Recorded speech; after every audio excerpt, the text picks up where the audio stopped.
Alors, bonsoir tout le monde. Bienvenue à cette séance extraordinaire du mardi 6 avril. Il est présentement 18h33. Donc, cette séance extraordinaire qui est faite en visioconférence sans la présence du public pour respecter le décret 102-2021 du 5 février afin de minimiser les risques de propagation du coronavirus. Donc, je suis présentement à l'Hôtel de Ville. Les membres du conseil sont présentement chez eux. Donc, on est en visioconférence. Je vais signifier la présence des membres du conseil.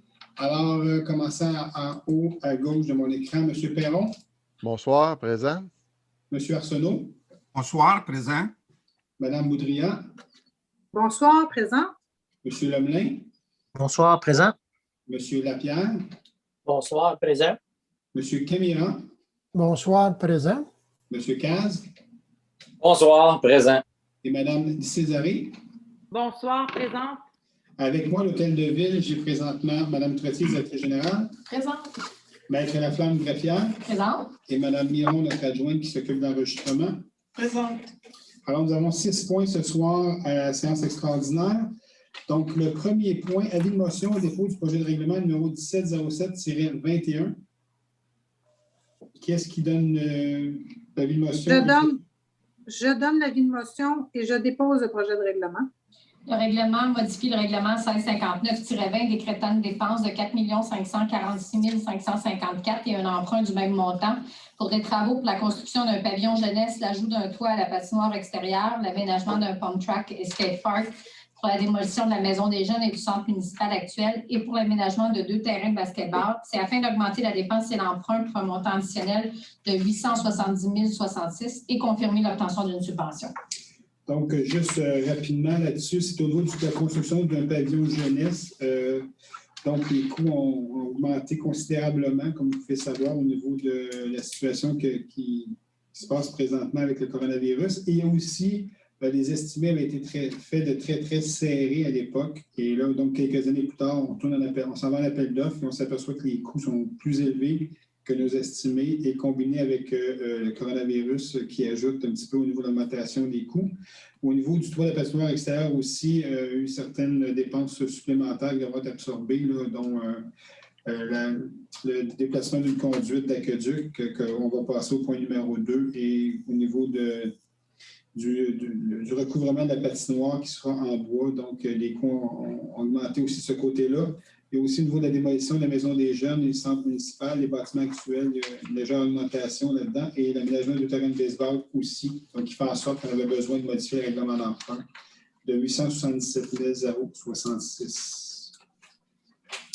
Donc, à 2, l'octroi de contrat de gré à gré, la déviation d'une conduite d'aqueduc en conflit avec une des fondations du futur toit de la patinoire. Donc, c'est ce que je mentionnais il y a quelques instants. Donc, d'octroyer le contrat à SIM Bâtiment d'acier et séchoir à bois incorporé au prix forfaitaire négocié. La valeur du contrat est de 90 376,34 taxes incluses. Il s'agit d'un contrat de gré à gré autorisé par l'article 14.3.1 du règlement sur la gestion contractuelle. Joanne Césaré, je propose. Appuyé par Gilles Lapierre. Il y avait juste une autre chose que je voulais ajouter aussi au niveau de la démolition des 2 bâtiments. La présence d'amiante aussi fait augmenter les coûts considérablement parce qu'on ne peut pas se débarrasser de ces matériaux-là de façon conventionnelle. Donc, à 3, approbation d'une entente de règlement avec Énergir. D'approuver l'entente de règlement intervenue entre la Ville et Énergir découlant du paiement par la Ville de travaux supplémentaires dans le cadre du contrat 2018 Génie 33, appel d'offres public.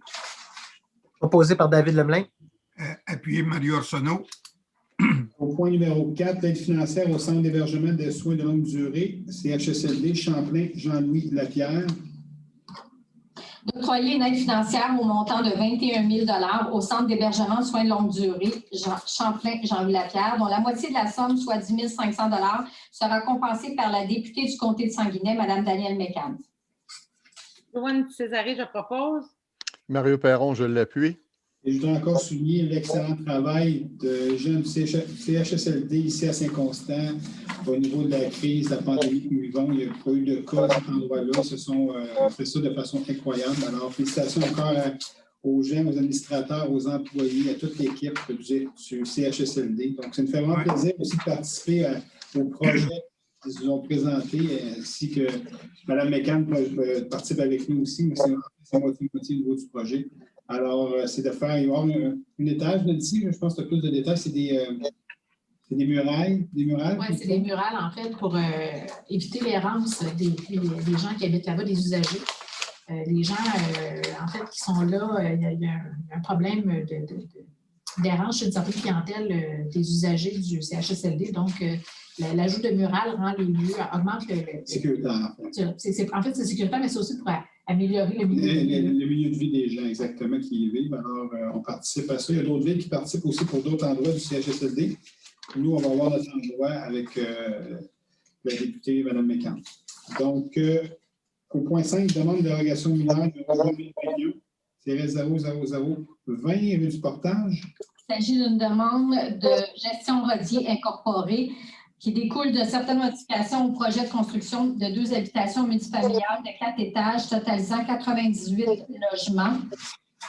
La demande ne vise que les éléments qui ont fait l'objet de modifications, de sorte que la demande 2020-00147 demeure applicable quant aux éléments inchangés avec les adaptations nécessaires. Pour le bâtiment A, 2 escaliers menant à l'étage du rez-de-chaussée seraient présents du côté de la rue du Portage, alors que le règlement précise que pour de telles habitations, aucun escalier extérieur donnant accès à l'étage n'est autorisé.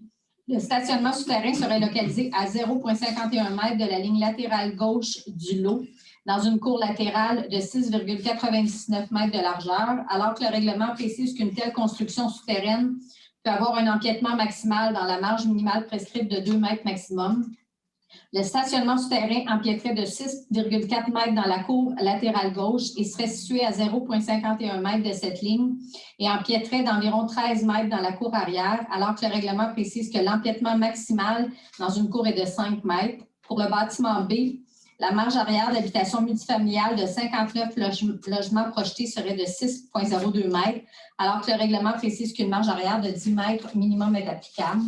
Des porte-à-faux avec une projection de 0,9 m seraient permis et seraient situés à 6,02 m de la ligne arrière du lot, ainsi qu'un porte-à-faux d'un format irrégulier de 3,05 m par 5,73 m et situé à 7 m de la ligne arrière du lot. Et ce, dans la cour arrière, serait permis alors que le règlement précise que l'empiètement maximal dans la marge prescrite est de 0,5 m. Le stationnement souterrain empiéterait d'environ 30 m dans la cour arrière, alors que le règlement précise que l'empiètement maximal est de 5 m. Pour le site dans son ensemble, l'aire de stationnement longeant les lots mentionnés ne serait pas à 1 m de la ligne latérale gauche, mais plutôt à 0,99 m, alors que le règlement précise 1 m minimum dans cette circonstance. L'aire de stationnement longeant les lots mentionnés ne serait pas à 1 m de la ligne latérale gauche du lot, mais plutôt à 0,79 m, alors que le règlement précise 1 m minimum dans cette circonstance. 140 cases de stationnement seraient présentes sur le site, dont 96 en souterrain et 40 à l'extérieur, alors que le règlement précise un total de 148 cases minimum. Une superficie de 2419 m² de couvert végétal serait permis, alors que le règlement prévoit pour cet usage une superficie d'espace vert minimale de 5960 m².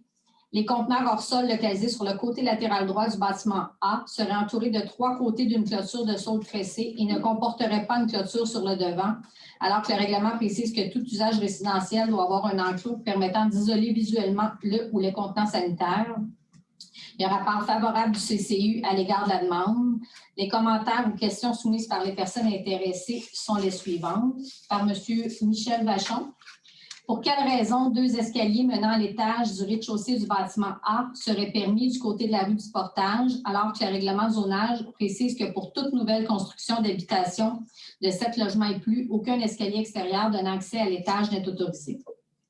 La réponse, les escaliers extérieurs autorisés sont secondaires et servent aux sorties d'urgence. Et le stationnement souterrain soulève effectivement le bâtiment à un niveau plus haut que la rue.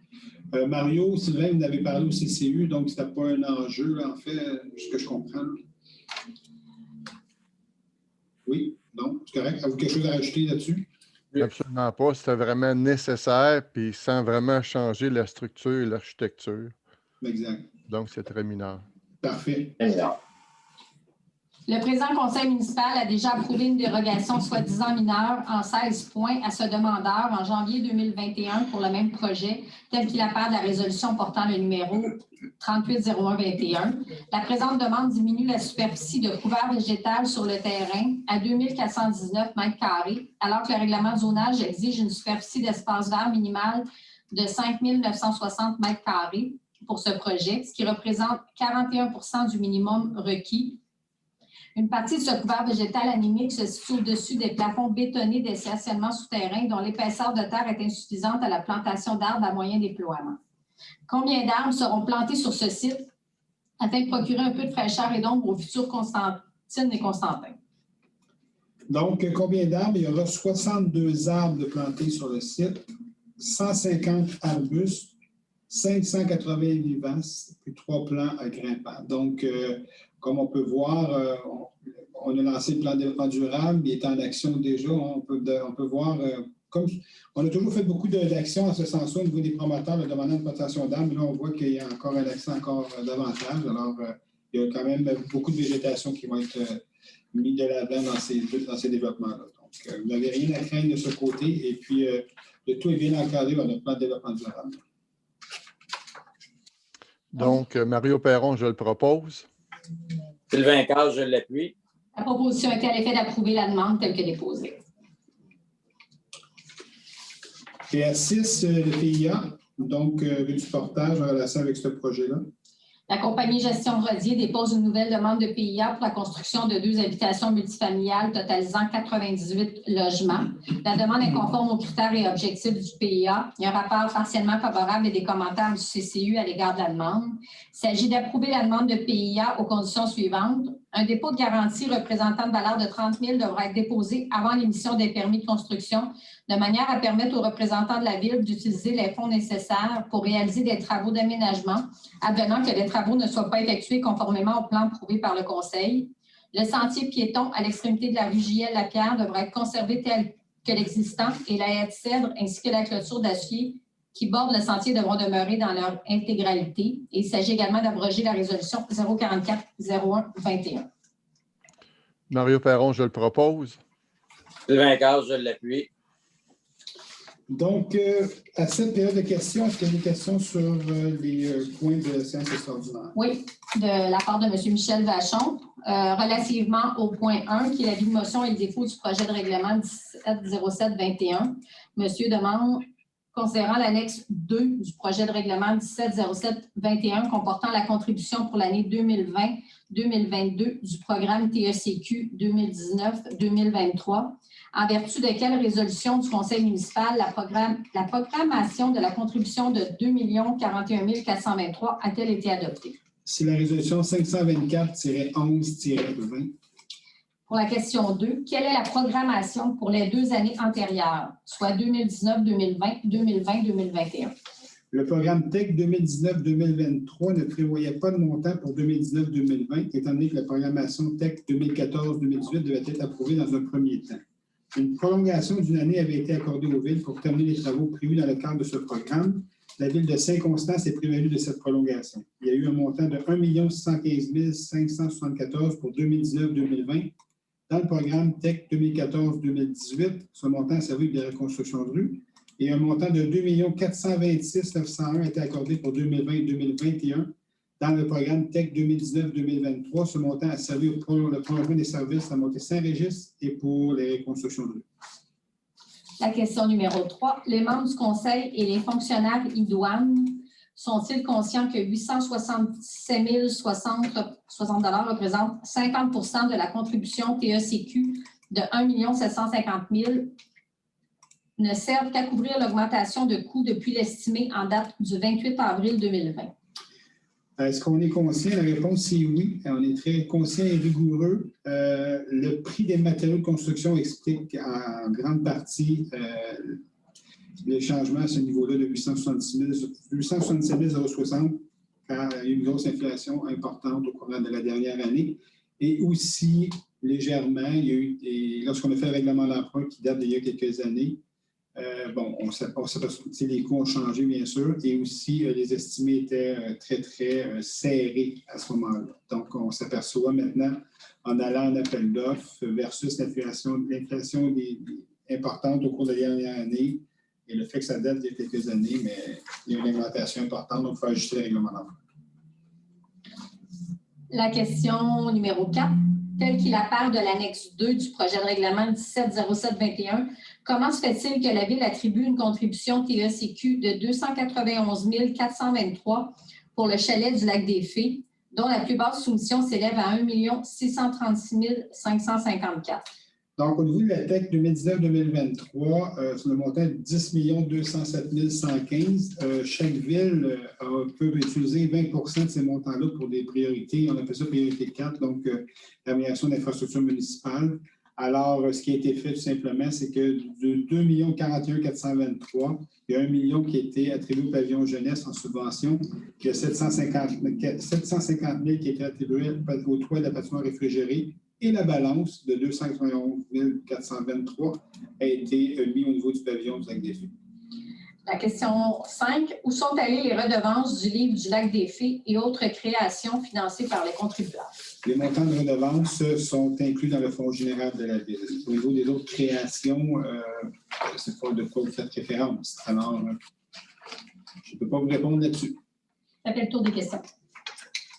Alors, bien, ça fait le tour des questions et ça fait c'est la fin de la réunion extraordinaire. Alors, merci beaucoup d'avoir été présent pour cette réunion extraordinaire.